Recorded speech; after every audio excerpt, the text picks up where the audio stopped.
Le coup de projecteur de l'éclaireur, Pascal Clairotte avec vous, je reçois aujourd'hui Micheal Shellengerger.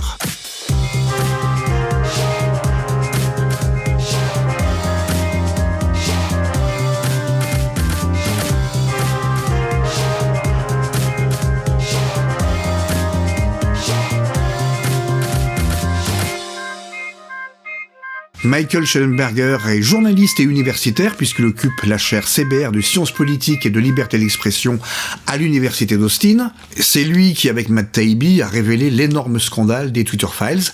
Nous allons parler de la relation États-Unis-Europe, du complexe industriel de censure et également de la véritable révolution ou contre-révolution que constitue l'élection de Donald Trump. Micheal Shellengerger, thank you so much for taking the time to speak with me. Let's rumble and go straight down to the hard and brutal stuff. What is it with European leaders' incapacity to understand America? And please feel free to take off the gloves. Well, first, thank you so much for asking to speak with me. I think it's an important time for there to be conversations, honest conversations between Americans and Europeans. It is indeed. I guess the way I would summarize the relationship is that it's like an old marriage in that there's been some festering resentments that haven't been talked about. I think that both sides have expressed some amount of frustration and even anger at the other while recognizing that we do have an important relationship. I think we are starting to see we've been seeing, particularly from Macron, a recognition that the security relationship between the United States and Europe is changing and that France is the leader, not Germany, when it comes to security because you have a nuclear deterrent. And that has been positive. At the same time, I think the reaction to the meeting at the White House between Zelensky and Trump and Vance showed that I think Europeans don't understand how tired America is of playing police officer to the world, and that we are very serious about wanting to end the conflict in Ukraine, and that nobody wants to feel taken for granted nobody enjoys having people in their life behave in an entitled way. And the way Zelensky behaved, his attitude struck many of us, regardless of our opinions of Trump. Or I think we've seen European leaders recognize that Americans are seeking a different military security relationship. And then the Zelensky meeting happened, and it felt as though both Zelensky and many European leaders who very quickly posted on X that they agree with Zelensky and by implication disagree with Trump and Vance, I thought showed a kind of lack of understanding and a sense of entitlement that is not warranted. Like, Europeans are yes, they're entitled to NATO protection, but Americans are looking to renegotiate that protection, and we want to get out of the Ukraine conflict. Like, there's not I think European leaders think it's sort of more conditional, and that, like, yes, we want to get out of Ukraine, but no, Americans want to get out of the Ukraine conflict. Like, there's a strong majority that feels that way. And the people who have the strongest opinions have them in favor of getting out. That the people that want to keep us in that conflict are a tiny number of elites in the foreign policy establishment, which we pejoratively refer to as the blob. And they do not represent the American people. These are people that are government employees. They receive government contracts, and they've been propagandizing for a continuation, not just of the NATO relationship without any changes, but they've also been demanding that we continue this proxy war with Russia. And they've even been using regime change tactics that they developed abroad against the American people in the form of censorship, in the form of lawfare, in the form of various dirty tricks, including disinformation efforts. So I think that the ordinary people are now starting to wake up to this new reality And my hope was in recording that video to kind of help people to see how we felt and how our feelings had been changing. What was the role of the European Union and the UK in the censorship industrial complex that was imposed on the American people, but also on the European ones? I mean, it's always hard to say who played what role. There's basically a single group of people who are both Americans and Europeans, disproportionately based in Brussels, but also drawing upon officials from the intelligence communities of France, Britain, and other American allies, Canada, Australia, Britain, who have been constructing a censorship industrial complex that is basically the same everywhere. The way it works is that you have governments financing supposedly non-governmental organizations, but basically contractors who claim to be objective fact checkers. These are often groups aligned with the mainstream news media. Sometimes they're at universities. And these are the people that are going to decide what the truth is on every issue, and then demand that the social media platforms censor on the basis of their recommendations. Now, you might think this isn't really important anymore because Elon Musk has bought X, and he got rid of the censorship industrial complex faction that was in charge of Twitter. But it continues to operate through the European Union, through the European Commission and the enforcement of the Digital Services Act. And there's some debate about, whether that just applies to Europeans or Americans. But I think you've got, we can go into detail on that, but basically you have a situation where a European judge has ruled that the Europeans should be allowed to censor all speech in Europe, not just European speech, and also to censor speech that the rest of the world can see. So the idea but whether or not you think the European Union is abusing its powers, and I certainly do, it's also the case that we start to, as Americans, wonder, what are we doing? Like, why are we defending militarily, at the risk of nuclear war, a continent whose government is trying to censor its own people, is canceling elections, as it's just done in Romania, is excluding from political life certain disfavored political parties? Those are not democratic behaviors. That's not what America signed up for in 1946 or 1947, much less what we are signed up for today.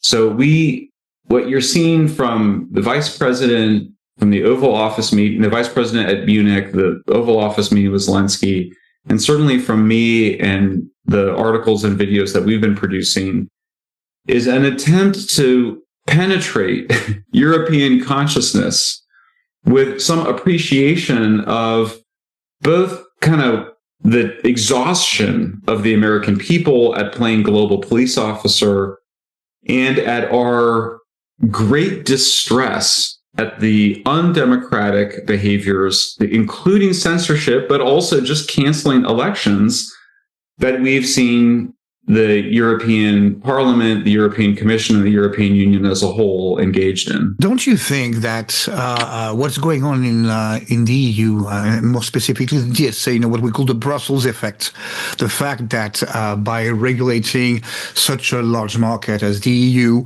one can basically strong-arm anyone to do anything. Don't you think that this was used by the Biden administration or the blob, if you will, to circumvent the U.S. First Amendment? Because we have, for example, tracks and proof that Thierry Breton spent a lot of time with Biden's Deputy National Security Advisor for cybercrimes and new technologies, for instance. Oh, you do? I did not know that. That's very interesting to me. So yes, absolutely. I mean, and it's happening now. You have the people that were the biggest advocates of censorship in the United States who are now retreating to Europe, hoping to just wait out the next 4 years. work through the Digital Services Act. But yes, I mean, I totally agree. It's a single global censorship industrial complex that operates through NATO. I mean, some of the top censors worked at NATO or at NATO think tanks. Some of them come from the CIA. One of the most important people was a former CIA employee, and over a 5-year period, officially. We have the FBI that went to Brazil to advise them on combating misinformation. We had the CIA tell President Bolsonaro of Brazil not to question the results of the elections. We have the Breton himself is a former French military contractor who had a company in his portfolio that was involved in digital surveillance and repression in Libya. Yes. So we have, in Germany, the intelligence agencies have put a disfavored political party under monitoring, publicly saying they're surveilling them, which contributes to their demonization. So we have a abuse of power by the deep state agencies, by the intelligence community, by NATO, by the European Commission, by prominent American universities, by the Biden administration. I mean, it's quite monstrous, and it's hydra-headed, so that you can cut off one of the heads, and we succeeded in doing that with the Stanford Internet Observatory, which was one of the most malicious of the censorship organizations. But then they just move somewhere else. They go to Georgetown, they go to Europe, they go to Brussels. So we feel like that we have the wind to our back and that we're making progress, and it's aided by the fact that the mainstream media is suffering, and rightly so, because they were the worst advocates of censorship. But there's still a lot of the censorship industrial complex that remains completely in place and that needs to be defunded and dismantled. Do you think then that what Trump is going after is this transatlantic elite? Because most of the people, you mentioned Thierry Breton, but I can mention Macron, von der Leyen, and many others, basically, more or less the whole prominent political class in Europe. They have been groomed by the US for 80 years, I mean, basically since the end of World War II. Does Trump also go after these people in Europe, as well as in the US? Well, it depends, I guess, on what you mean by go after. I mean, I think that certainly we're seeing a reassertion of American power in all domains. But I'm not sure if you're suggesting a kind of legal effort. I mean, it's possible. We certainly have a Department of Justice here that's committed to, holding people accountable for breaking the laws in abusing governmental power around the Russiagate collusion hoax, for example. Hopefully we'll see something on the Hunter Biden laptop. There's a lot of unfinished business. I don't know. I wouldn't want to speculate about going after, but certainly defunding, we should not be putting money into organizations that are demanding the censorship of ordinary citizens.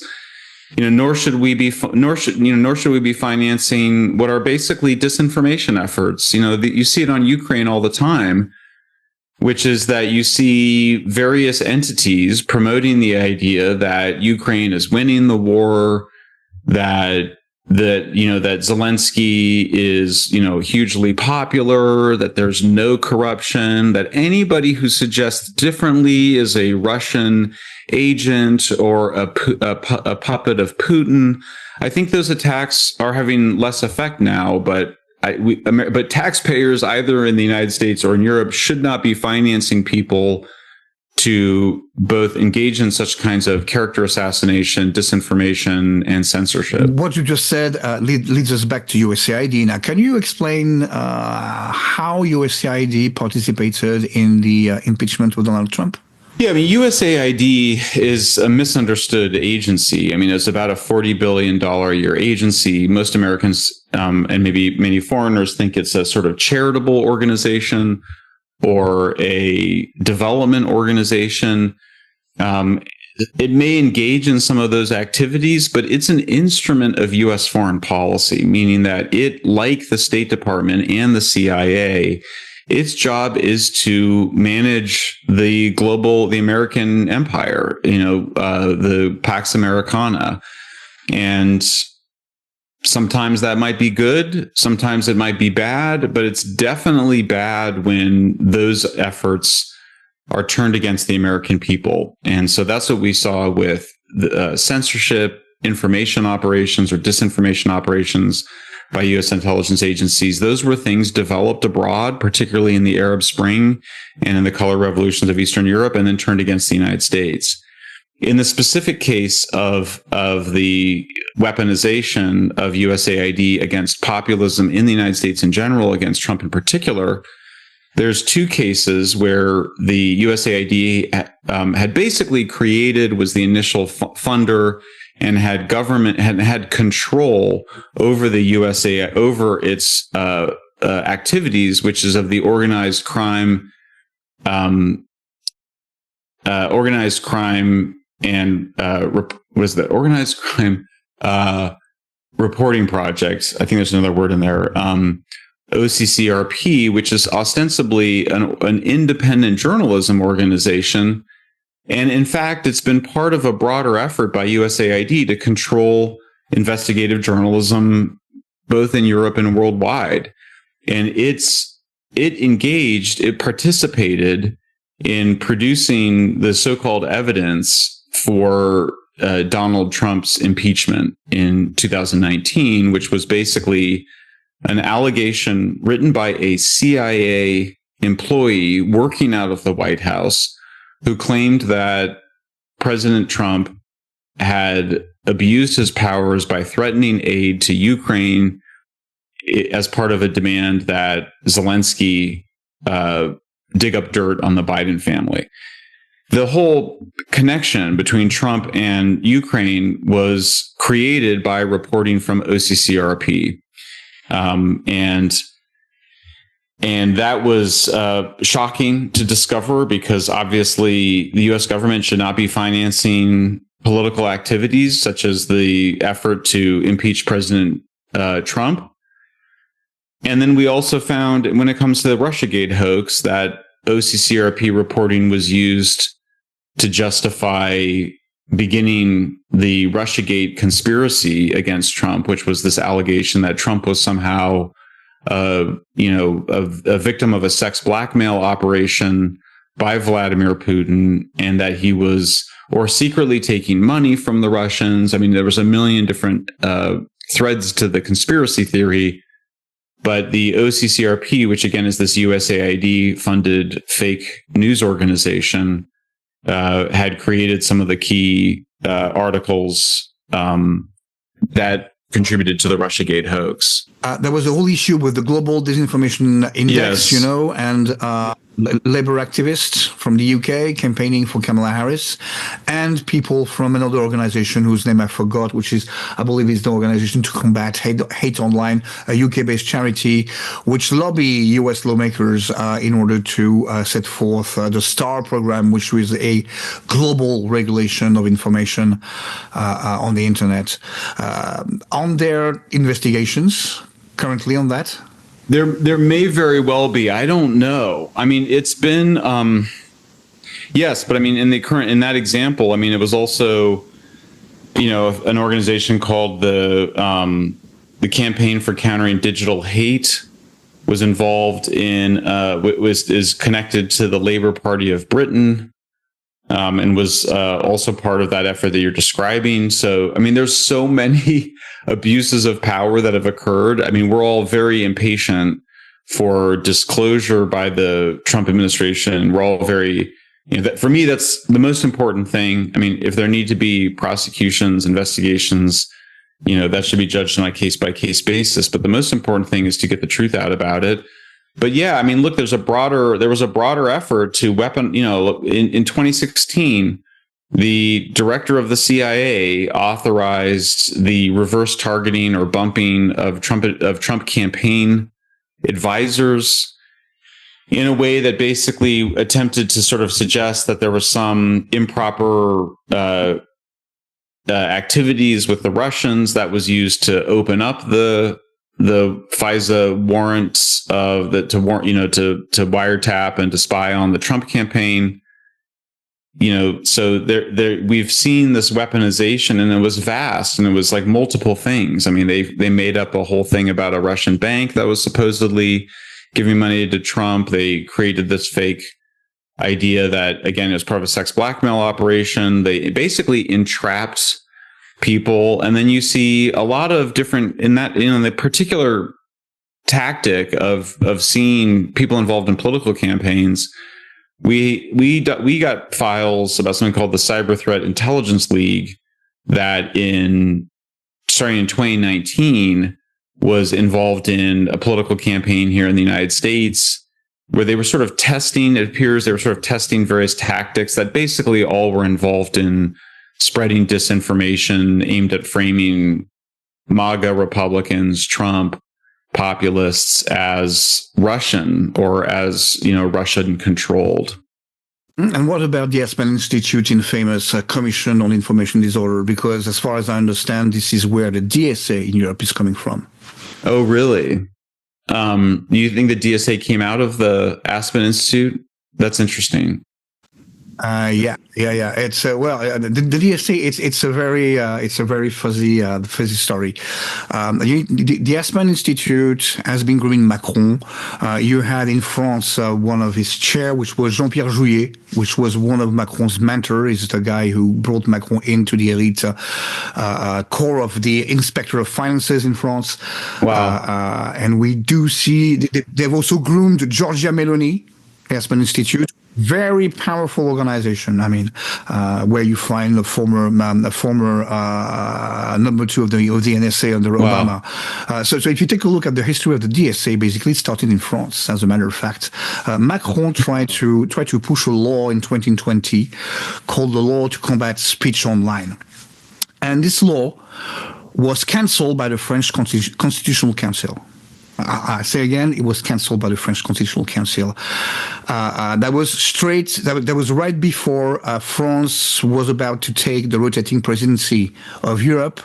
So Macron, during his presidency, used Europe to pass the DSA, believing that because European legislation is supposed to supersede national legislation, it will go fine. That's actually what happened. I mean. We do see, the Aspen Institute has a major role into it. And this is something that came from France. But the whole censorship, basically, industrial complex, the whole idea started in France in 2005, after the referendum on the European Constitutional Treaty, which we French infamously voted against. At that time, they already started blaming bloggers. At that time, right? Facebook and YouTube and social networks were in their infancy, so they blamed bloggers already. There is a brilliant article by Glenn Greenwald in The Guardian in 2014, where he basically goes loose at Najat Vallaud-Belkacem, which at that time was the Minister for Equality and thus combating hate, which was demanding Twitter already to censor 80% of the worldwide requests for censorship on Twitter at that time were emanating from the French government. Wow, that's amazing. So I mean, it's when you mean it's far-reaching. It is really far-reaching, and hence my question. I mean, wasn't Europe used by the blob to circumvent the First Amendment? Personally, I believe it was. I mean, it did make the day of. Wow. Yeah. No. For sure. Of course. Absolutely. And not only that, but we documented this person I was saying is a former CIA employee.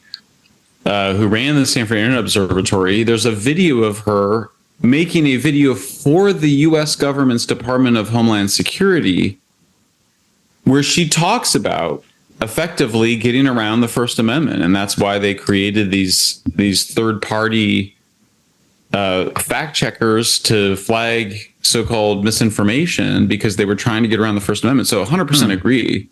I did not. I mean, the Aspen Institute is a U.S. government-funded NGO that pretends to be a kind of Davos. Yeah, Davos had a huge role in Europe. Davos also had a huge role in that. Yeah. So, I mean, I think that we now know the Aspen Institute is an intermediary for the intelligence community. That it has people that are very close to the intelligence community there, and we know that they ran the Hunter Biden laptop disinformation campaign aimed at persuading social media companies and journalists that the Hunter Biden laptop was not real and that it was just a Russian hoax. And so that means that Aspen Institute is doing the work of the FBI and I suspect of the CIA and others to advocate for censorship. And that's why we call it the censorship industrial complex, because it's a military intelligence operation. It's completely illegal. It's a violation of our constitutions. And so I'm not surprised that the DSA came out of Aspen Institute. It's sort of the way that the whole challenge they have is that ordinary people like free speech. We don't want to be censored. And so they don't want to be out there as, spies, spooks, intelligence officials demanding that we be censored, because they know that's totalitarianism. And they know that that's anathema. The CIA did that before. They did that's what prompted, among others, the Church Commission, didn't it? Yes. Yeah, I mean, the CIA has a bad reputation in the United States. We tolerate it because you sort of think you might need something like that, but it still has a bad reputation. They definitely don't want the CIA out there promoting censorship, so then they go and launder it through the Aspen Institute. It's an organization that should be completely discredited. Now, I think that World Economic Forum and Davos have been significantly discredited. Politicians don't want to be there or show up there. I don't think it's yet happened with the Aspen Institute, but it absolutely should. And the fact that terrible information disorder, which, by the way, also involved Prince Harry, yes, you may know. But Katie Couric, who's a very kind of, superficial, chirpy female television anchor, she's sort of washed up now, but she was part of it. But the brains of the operation were clearly coming from the intelligence agencies. With all that fuzz, don't you think that NATO and the EU are dead? Well, it's a very interesting question. I mean, obviously they're not dead yet. The question is, are they dead men walking? Is NATO a dead letter? I would say that's where things are headed. NATO, I don't think Europeans have any. I think they're starting to understand. And to his credit, Macron was the first to really, I think, see the writing on the wall, was to understand that the U.S. commitment to NATO has been weakening. I mean, obviously, Trump was elected in 2016, challenging U.S. obligations to NATO. It ultimately ended that really he just wanted more money. But I think what you're seeing now, this time around, is a much more serious questioning of our NATO commitments, because Americans are tired and Trump wants to rightly focus on all the problems we have at home. In terms of the European Union, I think you would know better than me. I mean, it seems like the European Union offers a bunch of advantages to its members. But, the European Parliament and the European Commission have behaved in very authoritarian ways. And I think the British people are very happy with their decision to get out of it. I think some of these have to do with the peculiarities of the consciousness that was created after World War II. And to some extent, the United States was responsible for this, but we basically, denazification just went too far. And you just ended up making the Germans into a kind of permanently shamed bad guy of history. And it's... Well, if I may just interrupt, Germany was never denazified. It was never denazified. I'm serious. No, it was not. I mean, if you take a look only at Adenauer's first cabinet. I mean, his chief of staff was a guy called Hans Globker. This guy was one of the lawyers who drafted the Nuremberg statutes on Jews. Okay, the guy was a hardcore Nazi. Reinhard Gehlen, the guy who rebuilt German intelligence after the war, was also a hardcore Nazi. So Germany was never denazified. That's the whole problem. I mean, not denazifying, yet blaming Germans over and, well, not blaming them for what they did. I mean, those who did that at that time deserve to be blamed. But blaming the next generation for what their fathers have been doing, while making sure that Nazis were not were left in place. Same thing in France. I mean, collaborators were not kicked out. Yeah. No, I mean, I agree, and I think it's to the point of just that like to be proud of being German is viewed as the same as being a Nazi in Germany. Some sense of national pride. And so what there's a famous book that came out called Finis Germania about the end of Germany by Rolf Sieferle. And he's somebody that wrote one of the best books ever written on energy and how fossil fuels were required for the Industrial Revolution to occur. And he wrote Finis Germania, and then he committed suicide. And his argument was that Germany's basically committing suicide through mass migration and the Energiewende. And I think it's very spot on. I mean, it's basically the Holocaust is a permanent. It's viewed as sort of the permanent singular evil that Germany should never be allowed to be recovered to recover from.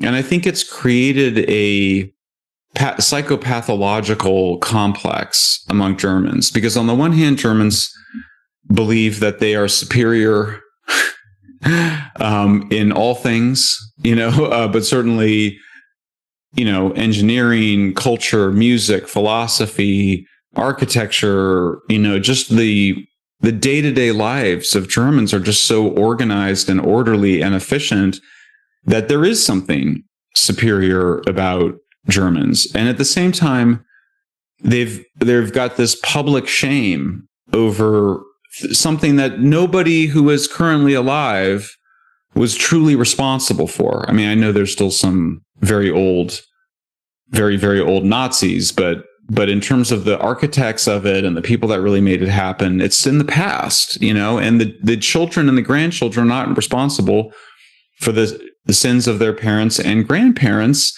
And yet you have an entire culture that's organized around the idea that they are responsible and they must continue to be take responsibility for something that they didn't do. And it's created, I think, a real pathological mentality that leads them to do crazy things like shut down their nuclear plants, like, see criminal prosecution of people who use the swastika as sarcastically, or to disallow that a anti-migration party, the AfD, not be allowed to participate in political life. It's the same, it's authoritarianism. It's a pathological authoritarianism. So I agree with you. I understand your point. What I'm referring to is just the ways in which the West and the left and the elites have weaponized shame over the Holocaust in order to really undermine democracy and free speech. That's also true in France. I mean, the two countries have been still shamed. Well, there's been collaboration. I mean, Pétain regime and Nazi collaborators in Paris did actively contribute to the deportation and slaughtering of French Jews. But can we say, now that what we're seeing is the closure of this long episode of World War II? I hope so. I think it's time, and I was never a fan of those people that say that there's these, 80-year cycles, 1776, 1860, 1940, but they call this the fourth turning. It always seemed very new age, but it's hard not to notice that every 80 years is some significant change to the global system, to kind of the economy. I mean, it's amazing, right? That this reversion to nationalism that's occurring globally, the changing of the NATO alliance, the weakening of EU, the AI revolution, the social media revolution, that these things are all occurring. The destruction of the mainstream news media and the rise of independent media as a true force and arguably as hegemonic. I mean, it's all happening at the same time. So I do think that, this is why I think it's important to have honest conversations like we're having, and to say true things, because I think we want to have a relationship with each other. I mean, we Americans, we love Europe, and I think Europeans, in their better moments, they appreciate the United States too. So I think we want to have a better relationship, but I think it needs to be a relationship of equals, and that means that to be a relationship of equals, it does mean that Europe needs to take responsibility for its own military security. Yes, of course it does. And most importantly, that many people would stop confusing state and society, because it's not the same thing. I mean, the Biden administration was greatly responsible of the war in Ukraine, not the people of the United States of America. Okay, and that's the whole thing. Now, to something completely different. I believe you saw a couple of days ago Donald Trump's State of the Union speech. What's your take on his first 1.5 months in office? I mean, it's been head spinning. I mean, I think that whatever you think of Trump, he has moved quickly and decisively, and the stuff that he has taken on are things that are popular. So there had been this myth, that the Republicans had become radicalized, that the Republicans under Trump, that they were far right, meaning that they were extremists. They held views that were minority views, that were not mainstream views, that maybe were fascistic views. Well, it's now clear that that was all projection by people that actually were in the minority and held extremist views, like the idea that the United States should defend Ukraine with nuclear weapons, or that we should expand NATO recklessly without being concerned about a reaction from Russia, or that the United States will play global policeman forever. Those are extreme views. Or the extreme views that boys and men should play in girls' and women's sports, or that we should allow surgeons to operate on the genitals of children. These are crazy ideas. And those ideas not only became the position of the Democrats in Washington, they were the official position of the mainstream news media, which insisted that those things were all scientific and moral. And not only that, they went further and demanded that people be censored who denied the reality of biological sex, which is one of the things that we are most sure that exists. Reality is still very mysterious, but one thing that we know is that there are two sexes, and that it requires two sexes to procreate, and that sexes cannot be changed. And so you had almost a kind of schizoid, even a kind of psychopathy among the elites, that had delusions and that wanted to enforce them in authoritarian ways. And here you have Trump. You look at the agenda that he was articulating, on the trans issue, 70 to 80% of the public reject the transgender agenda. And those numbers have been increasing.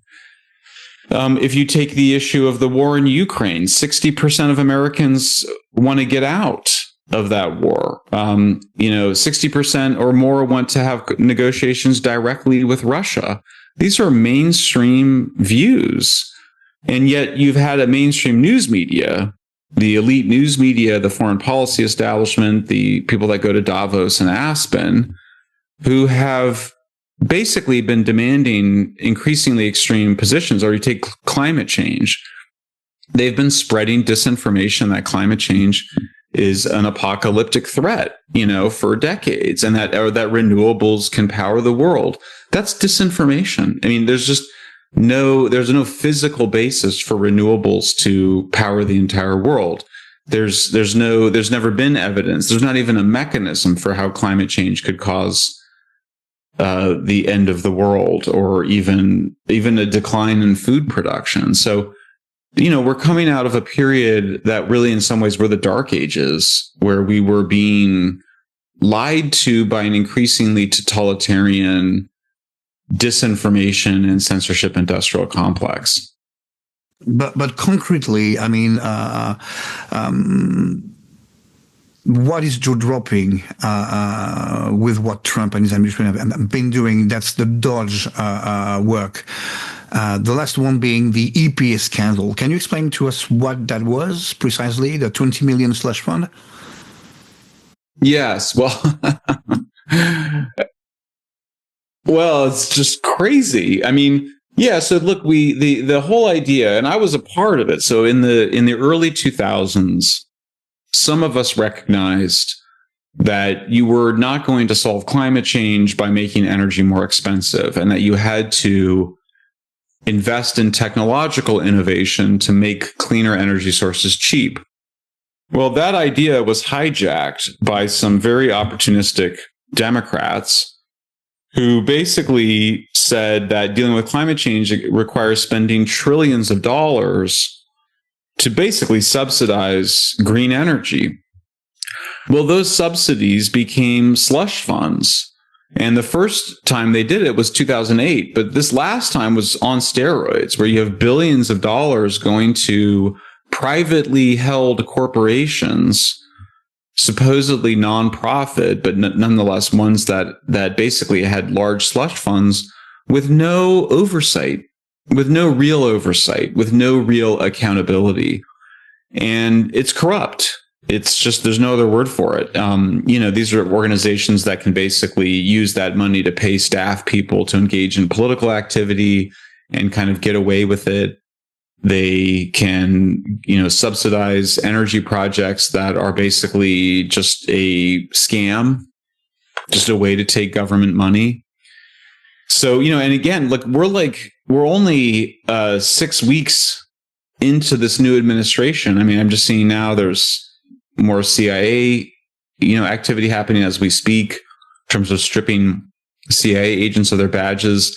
The rot and the corruption goes much deeper than any of us realized. And we haven't even gotten any official disclosure yet. Like, we still are waiting for the Russiagate files, the Hunter Biden files, COVID origins, COVID vaccines, the JFK files, the UFO files. I mean, there's just so much secrecy that Epstein files. Which one? Epstein file, maybe the P. Diddy file. Brigitte Macron's files. Yes, I'm not sure if that one's true, but we shall see. What would you take out the three main points of Trump's state of? It was really the address. They call it the address to Congress because it's not a State of the Union because of he already gave the inauguration. Yeah. I mean, I think the first is just that it's the completion of the story arc of Donald Trump. The perception of Donald Trump 4 years ago was that he was either headed for irrelevance or for prison. I mean, that was the sense of who he was. And so now you have somebody who only thanks, it's out of Greek tragedy, it's out of Shakespeare, only thanks to his opponents having a completely irrational view of who he was and treating him like the devil, that they gave him the power to become this transcendent figure of history. I mean, I think he's up there with Napoleon and Churchill and Franklin Delano Roosevelt. I mean, he's a world historical figure in the Hegelian sense because he's ushering in a completely new world order. And that's on par with the figures of 80 years ago. I mean, arguably of 80 years before that with Lincoln, 80 years before that with our founding fathers. So Here you have the most unlikely of characters, somebody who is, rather vulgar at times, who is transgressive in his behaviors and his manners. He doesn't have any of the refinement that we had come to expect from American presidents. He's somebody who was never in politics, who was always sort of a self-promoter and not somebody that had much respect at all by the elites, but had actually always been loved by the masses. He was a very popular television figure, particularly including among African Americans. He was a very, respected figure. He was somebody that was famous for sort of telling it like it is and expressing himself. And so he did tap into one part of American culture, which is this very blunt, very common part of the American culture. And that was the character that ultimately became this world historical figure. And so, he basically exposed the ways in which the elites of our society had become grossly corrupt, which they hated. They hated the common people. They were undemocratic. They were authoritarian. One of Trump's most famous lines was, "They're not coming for me, they're coming for you, and I'm just standing in their way." And then he closed his campaign. The closing argument was, Kamala Harris is for they, them. Donald Trump is for you. This was dismissed as demagoguery or as populism, but it was obviously true. And now you see the Democrats are changing their positions on trans. And so you see on a whole bunch of issues, NATO, climate change, transgenderism, globalization, patriotism, even religion. And he's not a particularly religious person, but I mean, when you see how he narrowly avoided the bullet, you can understand at least why he would believe in God after such an experience. So we're living through a truly extraordinary moment. I'm fortunate myself to be a professor, and I'm telling my students who are very young and they don't really have a sense of history yet. I'm telling them, you're living through what you will look back on as a truly extraordinary moment, where you're an accelerated moment in history. And it's usually, things are continuing to happen very quickly, but they won't happen this quickly forever. What do you think of J.D. Vance? I mean, J.D. Vance, similarly, incredible story arc. Famously came from a broken family. His mother was a drug addict, was raised by his grandmother. She clearly instilled a lot of discipline. He's clearly a brilliant intellectual.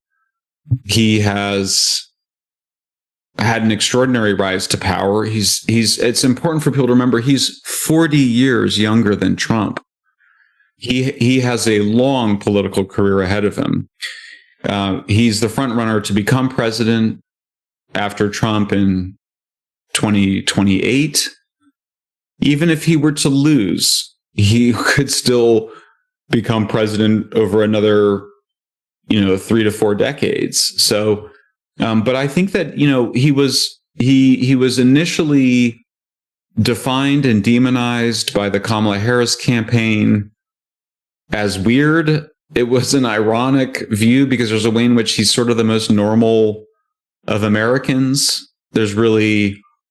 He sort of has done the American creed and he's followed the American dream. He's, married to a South Asian, so it's hard to accuse him of racism.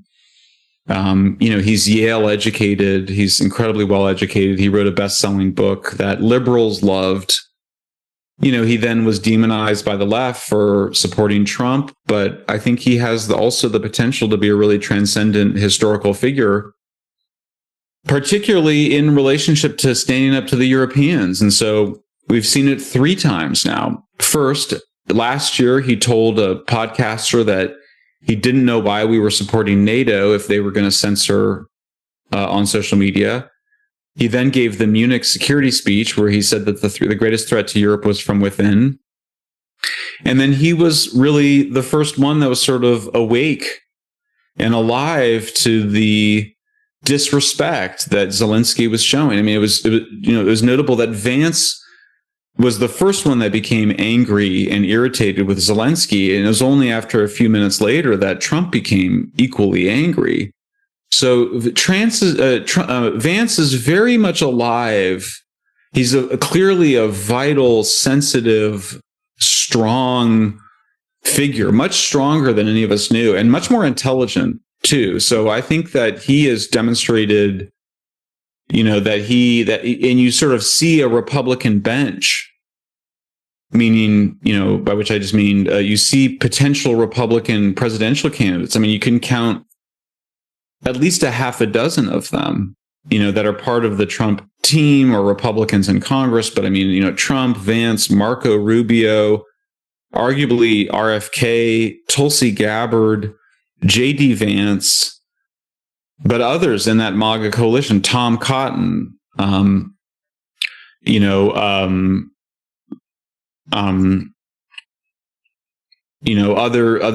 Republican senators, all of whom you could see becoming president, or contesting the presidency, even a Kristi Noem, the head of the Department of Homeland Security, or a Kash Patel.